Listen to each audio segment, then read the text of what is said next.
Welcome to the Mary D Show. I'm your host, Mary D, here to be your guide as we extract wisdom and life lessons from thought leaders, artists, spiritual luminaries, and wellness experts. In 2018, I healed from breast cancer without the use of chemotherapy or pharmaceuticals. I love biohacking and plant medicine and what it means to be in relationship with spirit so that we can feel whole and complete. I want to sprinkle you with some hope dust, tickle your funny bone, and inspire you to find your inner roar. Get ready to live your most aligned, purposeful, and joy-filled life now. Hello, everyone. Welcome to the show today. I am super excited to bring you today's guest. Today's guest is Jennifer Pellerin, and her journey in the world of film has been a remarkable one. She not only adapted, directed, and served as the executive producer of The Walking Shadow of Danny O'Shea, but also honed her skills under the mentorship of renowned screenwriter Mark Miller, known for box office hits like A Walk in the Clouds and Savannah Smiles. This apprenticeship spanned a decade, providing her with invaluable insights into the craft.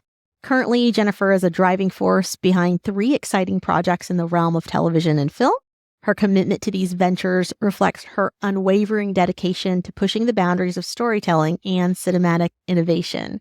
Beyond her cinematic pursuits, Jen wears multiple hats. She is the creative director here at MADLOVE Agency, and she also serves as a practice management advisor for New Law Business Model. Jen's belief in the transformation power of film is at the core of her creative journey. She views film as a potent tool for inspiring greatness, nurturing compassion, expanding knowledge, and empowering individuals. To her, it all starts with a captivating story. She sees well-crafted films as catalysts for change, capable of making a significant impact on countless lives. They can turn dreams into reality and replace despair with hope and provide solace to wounded souls. She firmly believes that film is not just an art form, it is a healing art. It has the potential to heal the spirit, challenge perceptions, and unite audiences in shared experiences. The world she is creating is one where oceans are clean, animals are treated with compassion, and pressing global issues like sex slavery, world hunger have been absolved, and finally that there's plenty for everyone, because there is. Jennifer sees film, music, art, and authentic self-expression as vehicles to manifest these dreams into reality, and every day she dedicates herself to making this vision a reality, utilizing an over 22-year mindset and spiritual practice. Through her unwavering commitment and the Film Forward Network, she aspires to empower storytellers to share their narratives and collectively dream a better world into existence. So again, please welcome my special guest, co-founder, Film Forward LLC, and creative director for us here at MADLOVE, Jen Pellerin. Jen, thanks for being on today. Thank you so much for having me, Mary. I love you so much, and your podcast is my absolute favorite, I just have to say. And it's not because I'm biased, because it's really literally my favorite. I want to go back and talk about your history in filmmaking. At what point did you know or decide that you wanted to be a creative in the film industry? I grew up as an actress on stage. I did many plays. So I'd say the creative storytelling part of me, 5 years old. I made the decision and auditioned for the American Academy of Dramatic Arts in Pasadena and got accepted, but I was not able to attend, even though I got accepted, which was a really big bummer. But then I really gave it a go and moved to LA about 22 years old and started auditioning and taking professional acting classes at all the good spots in LA. And I decided acting wasn't for me. And I was about 31 years old when I wrote my first screenplay called Get a Life. And it was about the paparazzi frenzy stuff. I called it The Wizard of Oz meets Hollywood. It got a lot of play. A lot of people read it. It got in front of Nick Cassavetes' team at Fine Arts Entertainment, which was great. And I knew that I had an edge as a writer. It was the first time I ever really felt like I had a voice. And I just wasn't trusting it yet, and it took years for me to be able to trust it, which I do now. So I would say I was 31 when I really found my niche as a creative. when we talk about trusting ourselves or trusting our voice, what are some of the tools or the things that showed up for you that helped you trust your voice? I might cry on this one. Tears are welcome here. I lost my mom, as you know, in January. And through the process, I started writing a lot. And she started speaking back to me. And she would tell me when I would want to know something, I hear her voice inside say, go write. You trust yourself when you write. And so I just started and I wouldn't stop. I think at 51 years old is when I'm really learning to trust my voice. I guess I'm a late bloomer. This is that moment where I really have leaned in and I feel confident in all that learning that's transferred from the practice of what I've done all these years. I've been front row to watching you transmute so much of that grief into inspiration. And so I think it really is a gift in that there's some healing in it. It leads me to think about some of our listeners today, of those of you that are going through any kind of grief in your life, whether it's the loss of someone you love or the loss of, maybe it's a career, maybe it's a loss of, someone else that's significant in your life. But whatever loss you're going through, that being able to create an outlet for it creatively can be a really beautiful way to heal. I know that for myself, it's definitely in writing as well. I journal a lot and have written a couple books, and continue to work on my own other books. And so much of that brings out healing, because it's like we get to take whatever's bottled up inside or floating around or tucked in a corner, and we get to bring it all up and express it in whatever way that feels great. I'm watching someone like you who can screenwrite and make films, and you could take all those things and put them into a story and share them with the world. And some of them are your personal stories. They're just adjusted a little bit to make them work for the screen. In the same way musicians take music and they get inspired. Why do we have great love songs? Because we have a bunch of Leos in the world that are probably creative artists, because they're the lovingest ones, I think, in the astrological realm. And they're out there, loving everyone so fully. They just love. And so they express for the rest of us what we may not be able to put into words, because they feel so deeply, and then express it out in these beautiful, musical tones or poems that the rest of the world get to experience and share. And I think that's the gift. The gift is taking our pain as well as our joy and putting them into words that we sing, or into a story that we have someone play out and act. And that's how we get to let those memories live on, and we get to process whatever we're going through, and I'll obviously use it to also inspire other people as they understand how to feel the feelings, or that they get to relive what those feelings feel like if they've felt them before, or maybe they get an inkling into what it's like to feel that way if they've never felt that way. So thank you for being a creative expression for the universe. Thank you. Most beautiful feeling in the world to create. Honestly, it's the highest height inside. One can soar like it's touching the divine. Yes. I think it's one of the most beautiful gifts God gave us, is the fact that we can really take an idea or a feeling and create something out of it into something bigger, that we can take pain and also use that to transform it into something that's positive, or into a story, or into an advocacy. I think there's just so many beautiful ways around that. I want to think about you talking about, having a film school for kids that are autistic, how you can cater to that, and how you can come in and say, hey, there's a gift here. And I have the patience and the willingness to also go, how do we help this niche of creatives get their work and their beauty out into the world too? Because everyone's voice deserves to be heard. So I think that's really beautiful. So thanks for the work that you do, Jen. Thank you. They're the true lovers. They lead with their hearts. I have a nephew that's autistic. He fully leads with his heart. And you know what I love about my brother and his wife? They get it. They let him lead with his heart. They really have embraced it and let him be their guide, which is magical. You think about it. I love your passion for what you want to do in the world when it comes to our oceans, and also sex slavery. That's such a big topic. When it comes to those topics in general, like, what is it that drives your passion behind those two things, those two causes? Just knowing that I have a 9-year-old niece, Khaleesi, that I absolutely am madly in love with. She's amazing. And my nephew too, that's autistic, like just that innocence and just wanting to do whatever I can or bring whatever I can or bring whatever forgiveness I can, even to the situation, bring whatever light that can come through me to others, to the situation, because of my love for children. Like I love children and animals so much. And I feel like we're all striving to get back to that innocence and unconditional love after all the years of programming. And they're our teachers. And I want to honor that to the best of my ability. And that's why I wrote that. And I am involved in a project that kind of addresses a little bit of that right now. And I feel very proud of that.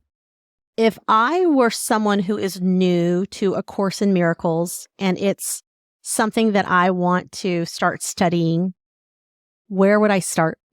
That's the best question in the world. And I get that question like at least once a week because people want me to teach them. And because I've studied it, it's like reading a different language. So I would say head right over to YouTube and go to Robin Duncan.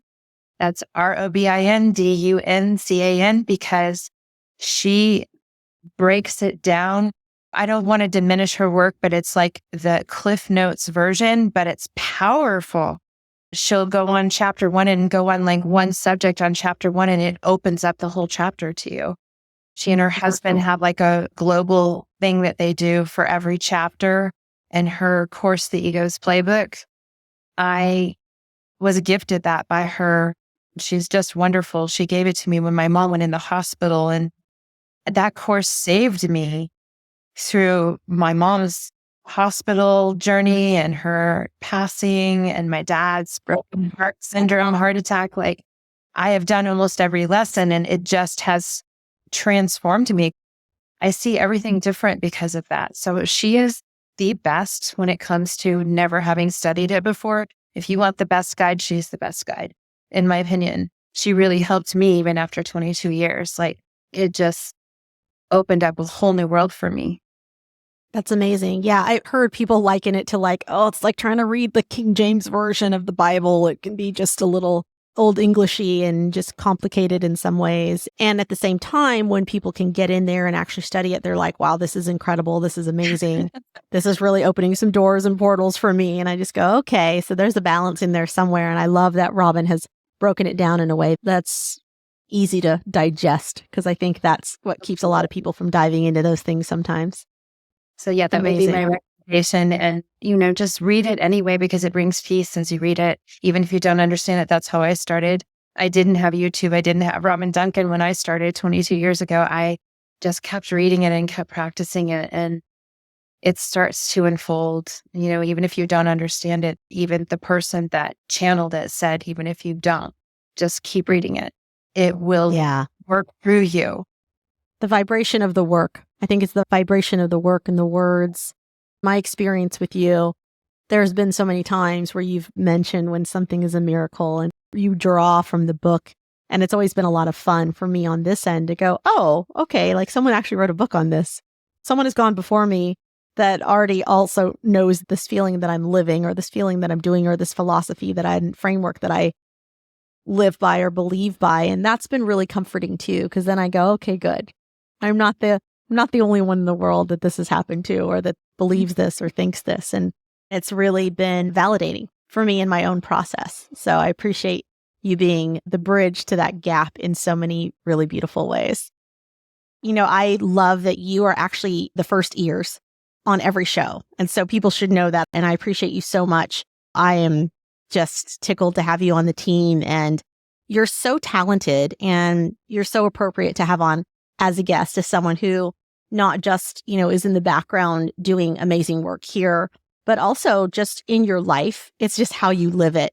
And I think that there are so many beautiful resonant things that I would love to be able to share with people. One, for example, is the fact that you know how to do lineage clearings and ancestral clearings. And I think some people are curious about what is an ancestral clearing, and others are like, I have no idea what you're talking about. What in the world is that? And then others might have a dabble or an idea. tell me, what is an ancestral clearing? The ancestral clearing is the study of epigenetics. So I think the best way to give you a metaphor in that would be when we think of heart disease running in the family, a pattern of heart disease. So the key word is pattern. So going deeper into the pattern of thoughts that we hold on to, they get stored in our cellular memory, in our organs, because we were in fight or flight or freeze or fawn and left our body and didn't allow ourselves to feel the traumatic experience that happened.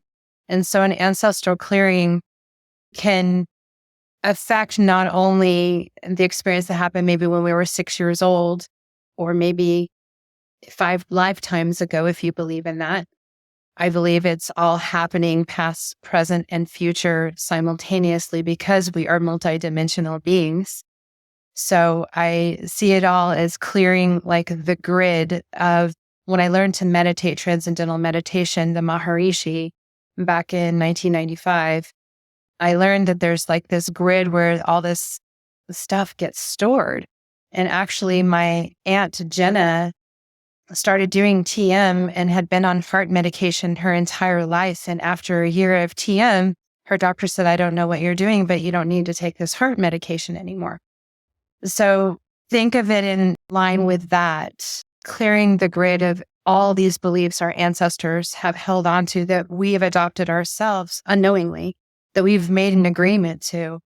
And so I feel like the first step is going in and feeling it, because we have to feel it to heal it. And most people are afraid to feel it. It's scary.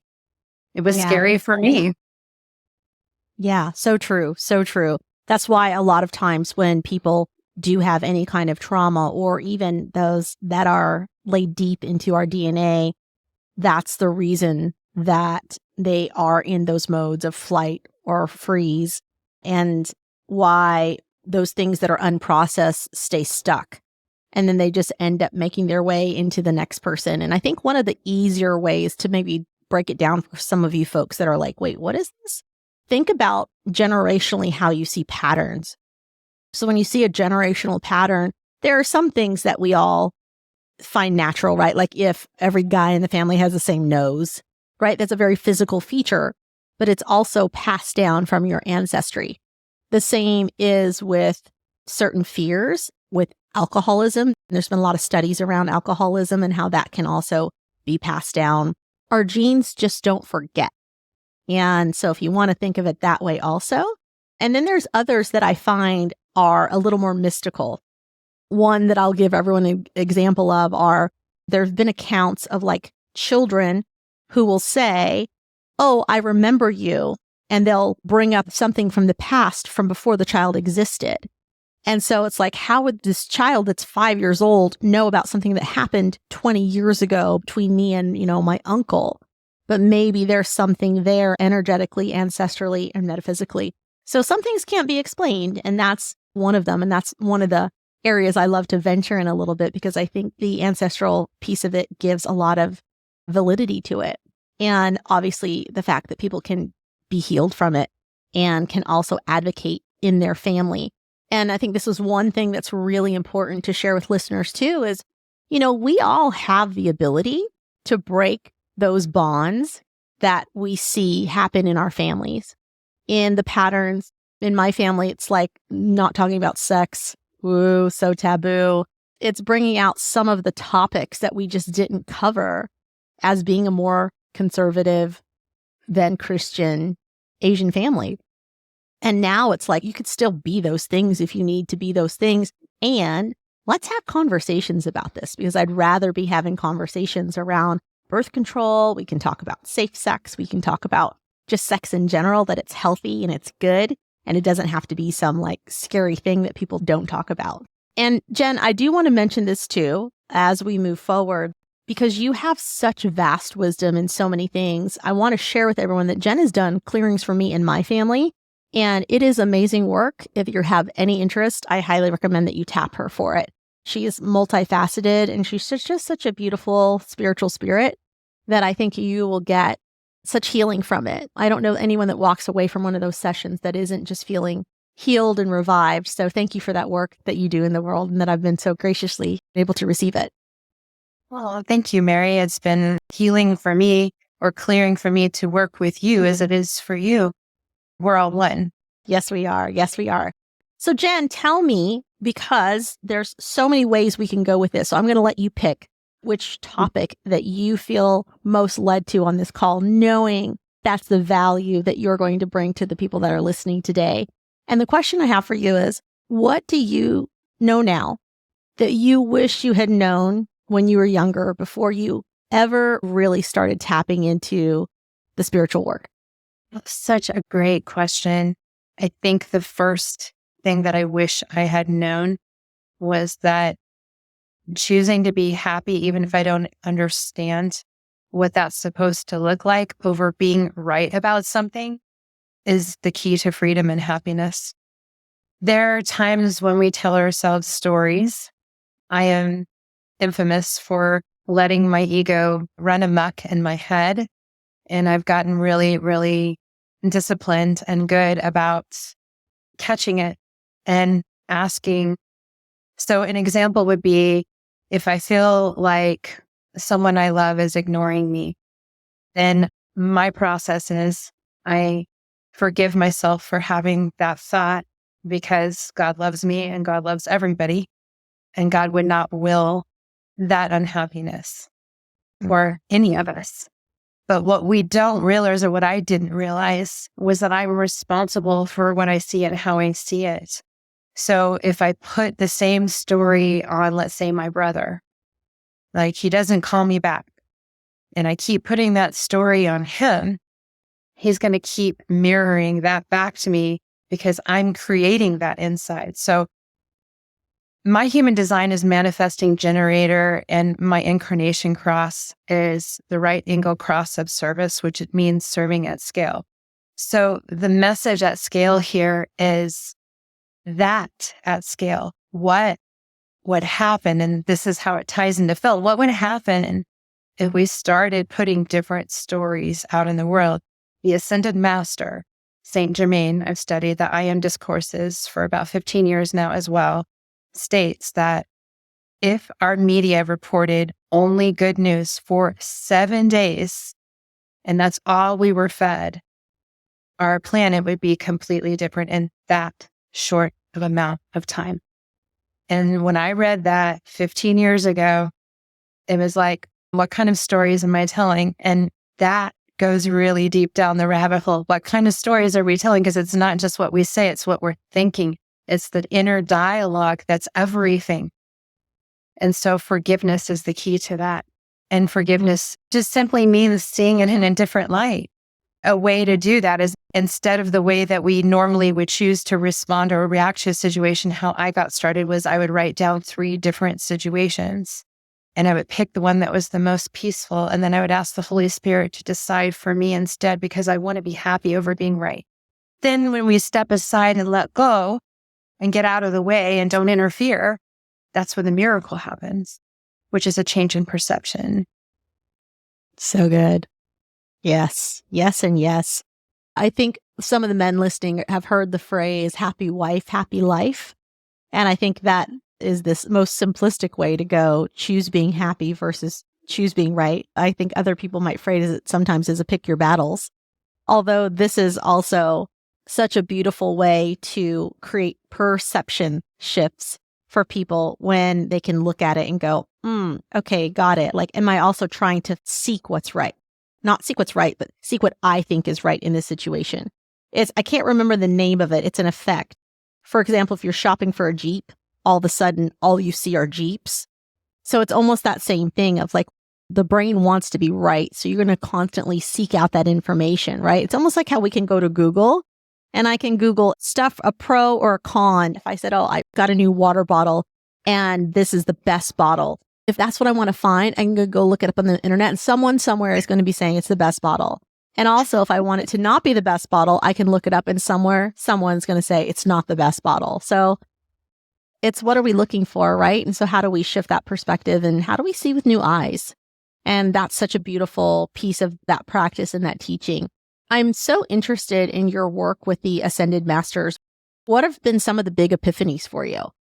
I have an interesting experience to share in terms of epiphany because I was praying to the Holy Spirit that I really wanted to, like, I've been studying A Course in Miracles for 10 years at this point. And I said, I will continue this practice. I'm dedicated for life to this because it's changed me forever. However, I want to up level or like expand or stay in the realm of it, but like look at something new. And I went to my favorite bookstore, which is no longer open, on Melrose, called the Bodhi Tree.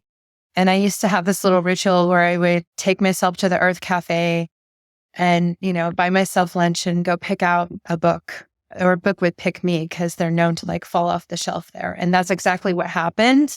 It was an Elizabeth Clare Prophet book called Transformations and Alchemy, the Teachings of the Ascended Master Saint Germain. And that was my first book. And one of the first things I read in that book said, when one invites the Holy Spirit for a period of time for everything and lives by that guidance, one becomes a true alchemist.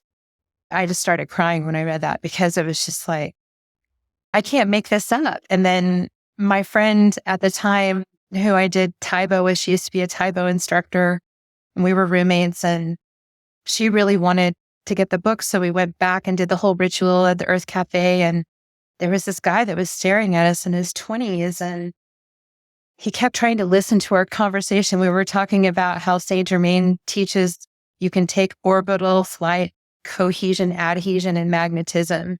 So it's like light joining with light, joining with light. And that's how you fly. And so we were talking about it, and he was like leaning in and listening to us. Anyway, he got up and walked off. And then somehow we met with him in the bookstore, and she's like, he's waiting to talk to you. And he came over to me and he's like, hi. And I said, hi. And he said, what are you doing? And I said, I'm getting a book from my friend. And he said, what book are you getting? I said, Lessons on Self-Transformation and Alchemy, the Teachings of Saint Germain. He said, you mean Saint Germain? He corrected me as if it was his own name. The next day, this artist, Kimberly, who painted me, you've seen the painting, had mailed me the book Autobiography of a Yogi. And we told her about this experience. And she said, was he young? And we said, yeah, it was really young. And she said, did he smell like flowers? And she is like all excited. And I'm like, what is she asking these questions for? And Haley's like, yes, he reeked of potpourri. And she's like, did you read the book I sent you? And I said, no. And she opens hers and she reads the section that ascended masters can appear at all times as a young person. They often smell like roses or flowers. And I felt like I had just embarked on this journey. And they say that ascended masters like to work with artists and scientists, the astral realm, like we channel. And so I felt really drawn to that. And then I just got all of the Ascended Masters, I Am discourses, and have read every single one of them. I'm writing a trilogy of films based on their teachings, actually called The Mighty Seven. The first one is written. I think I sent it to you, actually. I have it. I've read it.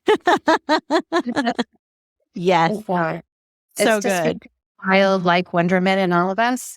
I think my word right now is wonderment, to look at everything through the eyes of innocence and like a child and just be a mystery to myself. Like, I don't know, because I feel like trying to know gets me into trouble. Yeah. So much of that too is, how do we tap into, there's knowing and then there's feeling, right? And how do we combine those in a way that says, oh, this is divine. This is divine. This is the divine message. And what am I supposed to do with it? I feel like a lot of us know. Sometimes we just need to be encouraged and reminded of what that is. It's beautiful. So some of our listeners today may not know about the book. So let's talk about it. Let's explain to them what that is. The I Am discourses? Yes. Okay. They're a series by Guy Ballard. And actually, the first one is Unveiled Mysteries, and then it goes into the Magic Presence, which are kind of like the alchemist Paul Coelho type stories with like powerful messages and beautiful teachings through the vehicle of the story. But the history is that told in Unveiled Mysteries, because Guy is hiking on Mount Shasta and he finds Saint Germain, who's dressed like a Swedish hiker, very old school, and he offers him an elixir. And there have been many sightings. I actually know of a person that knows of a person that had the same experience, which is just wild. Apparently, there's like 84 ascended master etheric retreats all over the planet. And they're like vortex energy centers, and Mount Shasta is one of them. So ascended masters they surpass all human limitation. They can raise and lower their vibrational frequency to be in 3D to help a person. And they can raise to like very, very high dimensions. I think Sanat Kumara is the highest in terms of the dimensions and teachings, even like above Jesus and Saint Germain. And they work with all of humanity, and there's apparently inventions all over the planet that would save us if some catastrophe would happen. They're just hidden from greedy hands. Like, it's just beautiful teachings to help us see things in a different light, because again, with the ancestral, we've all told the same story of terror and fear and war over and over again. And the message I'm getting from my ancestors and spirit guides is it's time to tell a new story. Yes, yes, and yes.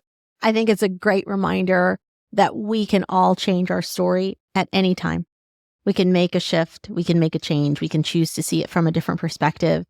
And there's so many, beautiful examples, even from my own life, of like, how can I come out of, something like breast cancer and say, I can choose to look at it in lots of ways. I can choose to look at it as this really negative thing, that it's terrible, because it is pretty terrible.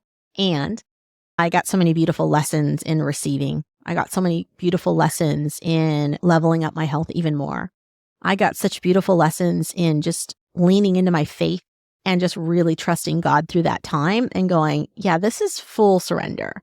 This is fully vulnerable showing up and still choosing joy every day, still choosing to be grateful, still choosing to go through this beautiful, wonderful life, and also resolving that my time wasn't up yet. And so I think for all of those things and those reasons, like, we get an opportunity to change our story. And I'm curious with our listeners today, how many of you out there know you have a story inside you and you just haven't shared it, or you have a story that you want to shift, but you just haven't made the choice to do it. I think what's really beautiful, Jen, is as someone who's an artist, artists are so good at also taking other people's stories and helping them shift those stories or helping bring insight to those stories. And you do it so masterfully in your writing. And I'm really looking forward to reading more of your books and your works in the future, because they are just so magical and they definitely have that touch of positivity in the world. I'd love for you to share, what challenges have you come across? Because I imagine sometimes there's projects that show up that may not be fully aligned. So how do you make decisions around picking the projects that you work on?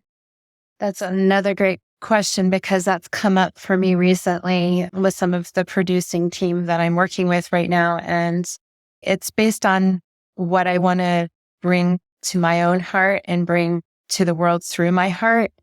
And while I have no judgment against anyone that wants to create a horror film or whatever they want to create is up to them, I'm responsible for what I see in my world. And I want to put love and inspiration and stories that aren't just love romantic stories. They're like self-love stories. They're self-awareness stories that have people feeling uplifted and planting seeds and wanting to kind of change their own story and do something wonderful for themselves. Because I feel like if we heal ourselves from within, that's what helps our planet heal across the board. It starts, like Gandhi said, be the change you wish to see in the world. Yeah, absolutely. What would you say is your deepest desire? If someone came to you and said, Jen, I'm going to give you an unlimited carte blanche, whatever you want, like, what would you be diving into in terms of what you'd be putting on the screen? I would be telling tons of love stories. And I also was speaking to Nathan about this on a car ride the other day. I want to create a foundation for autistic children to maybe be filmmakers or artists or musicians. That's my desire, is to bring those underserved voices. That's why I created Film Forward. An autistic child might not have a great chance at having their film made, but like if we had the right foundation, they could. It might be an Oscar-winning film too at that. So with that said, I want to give people like that the opportunity to come forward and tell a story, like a new story, like what I'm talking about. That would be the prerequisite. I want to put love into the world. It's a story about love. It's a story about inspiration, forgiveness, hope, in the most awful of times, because those are the kind of stories that help us get through our own challenging moments. We go back to them again and again, at least I do. How many times have I put on this same movie when I'm like in a certain mood and I'm like, I know that if I go and watch this movie, I'm going to like feel inspired again and feel like, okay, I can get back up and do this again. Yeah, I think that's the beauty of storytelling, right? Is being able to inspire people, inspire them to feel again, inspire them to fall in love, inspire them to remember what it's like to be in love, inspire them to be kind, inspire them to be in the holiday spirit, whatever it is. I appreciate that you have that talent and also pour that gift into the work that we do here. So thanks for that. It really is beautiful. And you have such a diverse background and it's amazing. And I'm just in awe of being able to sit here in the grandstand and also watch and sometimes come down and participate with you in this little walk called life. Well, everyone, thank you again, Jen, for being on the show. I appreciate you so much. For those of you looking to connect with Jen, you can check the show notes on ways to connect with her and tune in next week for a new episode. And until then, may abundance always walk beside you. May joy always go before you, and may love always guide you on your path. Thank you for joining us on today's show. I hope that today's session inspires you to live an aligned life where you get to take complete ownership of your feelings and decisions to live in your truth. You can connect with me more at www.maryd.com. You can also catch us on YouTube at The Mary D Show. Head on over to Instagram and Facebook and type in @VMaryD and just look for the little blue check to ensure you're on my official page.